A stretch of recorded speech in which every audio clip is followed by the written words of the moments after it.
ন্যায় নাপায়।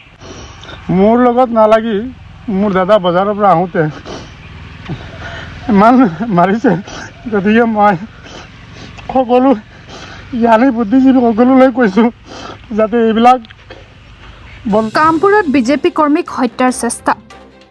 চৰকাৰী ভূমিত অবৈধ খনন কাৰ্যত বাধা দিয়াত আক্ৰমণৰ বলি বিজেপি কৰ্মী মাইনুদ্দিনক চোকা অস্ত্ৰৰে আক্ৰমণ স্থানীয় একাংশ বন মাফিয়াৰ। কামপুৰ বকুলগুৰি কপিলিকানত সংঘটিত হৈছে এই আক্ৰমণৰ ঘটনা। কোনে বন মাফিয়া? কাৰ আশীৰ্বাদত চলিছে কপিলীৰ মথাউৰিৰ ধ্বংস যজ্ঞ।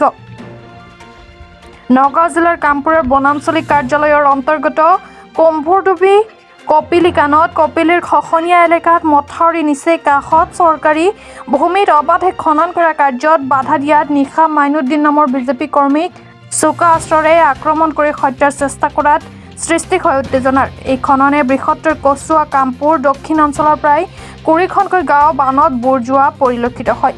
সেই উদ্দেশ্যে স্থানীয় মাইনুদ্দিনৰ ভাইটি কলিমুদ্দিনে বাধা দিয়াত কলিমুদ্দিনৰ ডাঙৰ ককায়েক জনৈক জিয়াবুৰ ৰহমানৰ সহিতে এটা গুণ্ডা বাহিনীয়ে আক্ৰমণ কৰাৰ অভিযোগ তুলি এতিয়া কান্দি ন্যায় বিচাৰি মুখ্যমন্ত্ৰী আৰু ডিজিপিক অনুৰোধ জনালে পৰিয়ালৰ লোকে। কচুৱাৰ পৰা মাইনুদ্দিন হকৰ ৰিপৰ্ট। ইয়াতে এই মাটিখিনি কাটালৈ এইটো কপিলী নদী আৰু এইখিনি ইমান মাটি কাটিছে, এই কাটাটোৱে একদম পূৰা এইটো একদম ৰহালৈকে বানপানীয়ে বহুত ক্ষতিগ্ৰস্ত কৰে। আৰু যমুনামুখত থানাত যিমান সহায় লাগে ময়ে কৰোঁ, আৰু ময়ে বাধা দিছিলোঁ তেওঁলোকক মাটি নাকাটিবি, আৰু যদি মাটি কাটো তেতিয়াহ'লে অফিচৰ পৰা এটা অৰ্ডাৰ লৈ আহ, যদি অফিচে কাটিব দিয়ে তেতিয়াহ'লে কাটিবি। কামপুৰ ৰেঞ্জৰ আণ্ডাৰত তেওঁলোকে সেইখিনি বাধা নামানি মাটি কাটিছে। মোৰ দাদা বজাৰৰ পৰা আহি আছে, আহোঁতে সিহঁতি মানুহ গোট খাই ৰাস্তাত ৰাতি 8:30মান বজাত মোৰ দাদাক একদম এনেকৈ বেয়াকৈ মাৰিছে। মই অসমৰ ডিজিপি মহোদয়লৈ কৈছোঁ যে যদি মোৰ দাদাই ভুল কৰে আপোনালোকে মোৰ দাদাক এনকাউণ্টাৰ কৰক, নহ'লে জেলত সোমাওক। মোৰ কোনো ক'বলগীয়া নাই।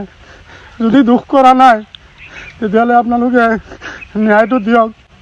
মাৰা মানুহকেইটা হ'ল জিয়াউৰ ৰহমান, লুৎফুৰ ৰহমান। ভায়েক মাৰাটো হ'ল ভায়েকে বিজেপি কৰে নতুনকৈ, আৰু সিহঁতি কংগ্ৰেছ, মানে দাদাই গোটেই গাঁৱৰ মানুহখিনি মেনেজ কৰি লৈছিলে যে এইবাৰ আমি বিজেপিকে ভোট দিওঁ, যিহেতু হেমন্ত দাই আমাকে অৰুণোদয় কিবা কিবি দি আছে, আৰু যেতিয়া চৰকাৰটো আহে চৰকাৰৰ লগত থাকিব লাগে। আগতে আমিও কংগ্ৰেছত আছিলোঁ, আৰু যেতিয়া হেমন্ত দাদা গুচি গ'ল হেৰিত বিজেপিত, তেওঁ বিজেপিলৈ গুচি গ'ল।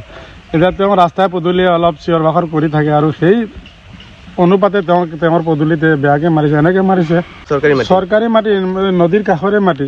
মই ফৰেষ্ট ডিপাৰ্টমেণ্টতো জনাইছোঁ, আৰু আমাৰ বিডিবিৰ এডভাইজাৰকো মই জনাইছোঁ কিছুমান কথা, যে আপোনালোকে চাওক, আহি কিছুমান তদন্ত কৰক, যিজন দোষী তেওঁ শাস্তি পাব লাগে।